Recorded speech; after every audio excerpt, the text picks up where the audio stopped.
Reels वाली बहू। प्रज्ञा को रील्स बनाने का बड़ा ही क्रेज है और वो दिन भर रील्स बनाती रहती है।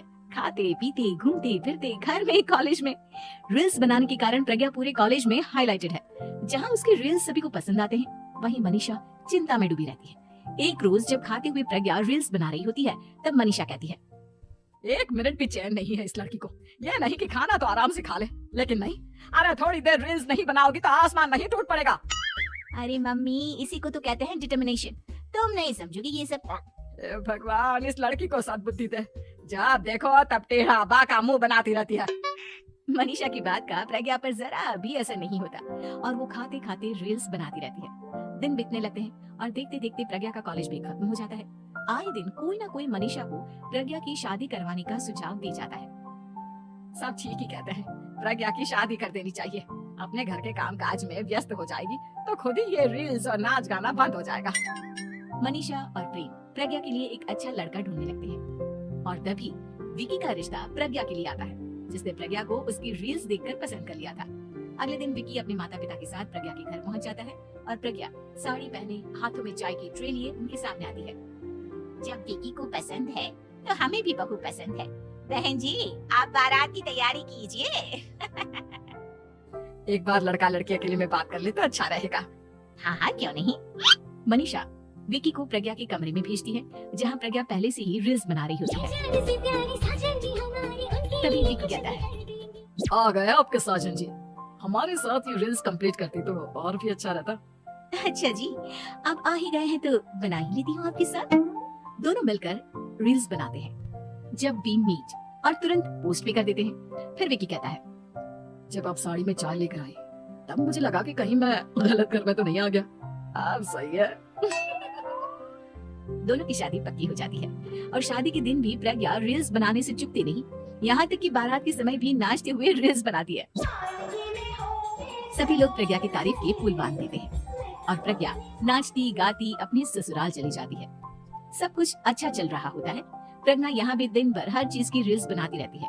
लेकिन कुछ दिनों के बाद जब सुनीता कहती है, बहू, ये रील्स के साथ साथ कुछ काम भी कर लिया करो। वैसे तुझे और क्या क्या बनाना आता है?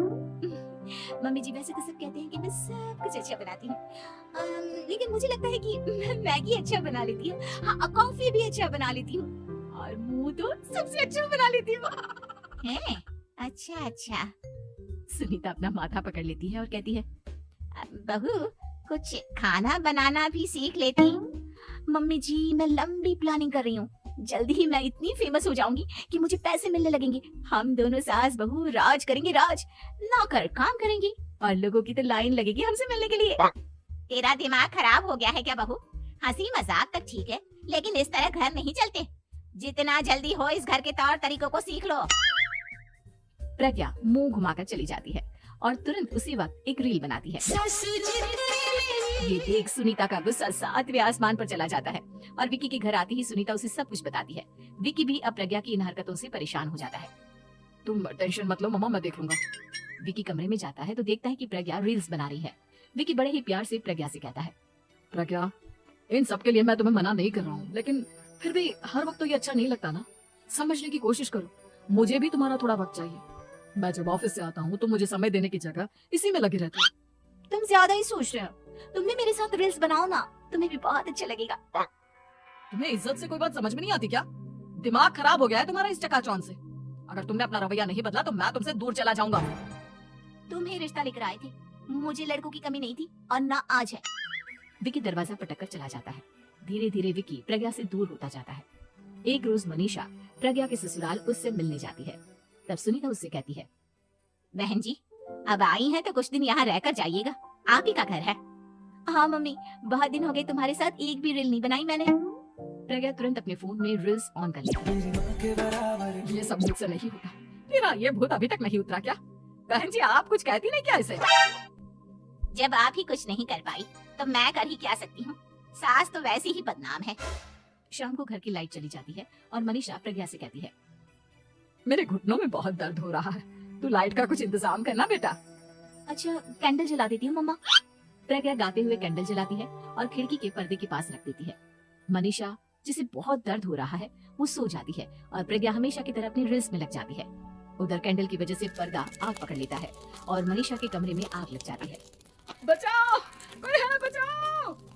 सभी भागते हैं और विकी कमरे की आग बुझाने में लग जाता है, लेकिन तब तक मनीषा आधी जल चुकी थी। मनीषा की हालत देख प्रज्ञा रोने लगती है। विकी मनीषा को तुरंत हॉस्पिटल ले जाता है और उसे एडमिट कराता है। विकी प्रज्ञा से कहता है, देख लिया ना, तुम्हारे इस नाच गाने की वजह से आज तुम्हारी माँ की जान जाते जाते रह गई। अब पता नहीं तुम और क्या चाहती हो। उधर डॉक्टर कहते हैं, इनकी हालत बहुत नाजुक है, आधे से ज्यादा जल चुकी है।